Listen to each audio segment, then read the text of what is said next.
Vicky Lynne Hoskinson was born on August 2, 1976, in Tucson, Arizona, as the youngest of 4 siblings in a close-knit family. From an early age, she was known for her vibrant personality, warm smile, and curious nature. She loved spending time outdoors, riding her pink bicycle and playing with her friends. She attended Homer Davis Elementary School, where she was well liked by her teachers and classmates and had a bright future ahead of her. On September 17, 1984, when Vicky was just 8 years old, she set out on her bicycle to mail a birthday card to her aunt. It was a short trip, just a few blocks from her home in the quiet suburb of Flowing Wells, Arizona. Unbeknownst to her, she crossed paths with Frank Atwood, a man with a long history of violent crimes who was on parole at the time. Atwood lured Vicky into his vehicle, abducting her. Despite extensive searches by the community and law enforcement, Vicky was not found alive.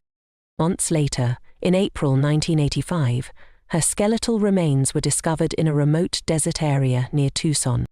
The condition of her remains made it difficult to determine the exact manner of her death, but evidence suggested that Atwood had killed her shortly after the abduction. He left her body in the desert to decompose, hoping to conceal his crime. The investigation into Vicky's disappearance and death was intense.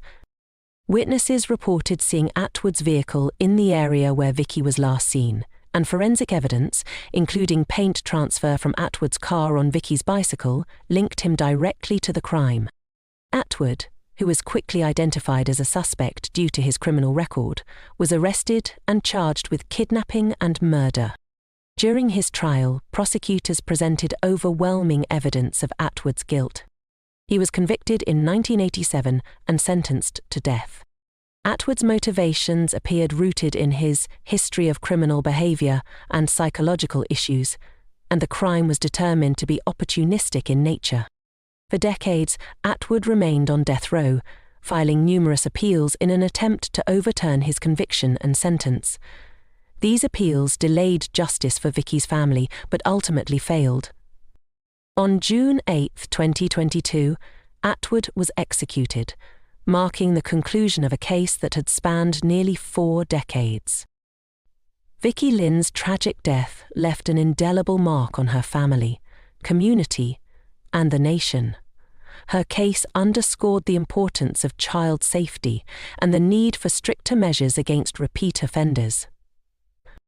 Her story inspired campaigns and programs aimed at protecting children, and her family became advocates for victims' rights, ensuring that her legacy would be one of hope and prevention. Though her life was tragically short, Vicky Lynne Hoskinson's memory lives on, serving as a reminder of the importance of justice and the enduring strength of those who work to protect the innocent.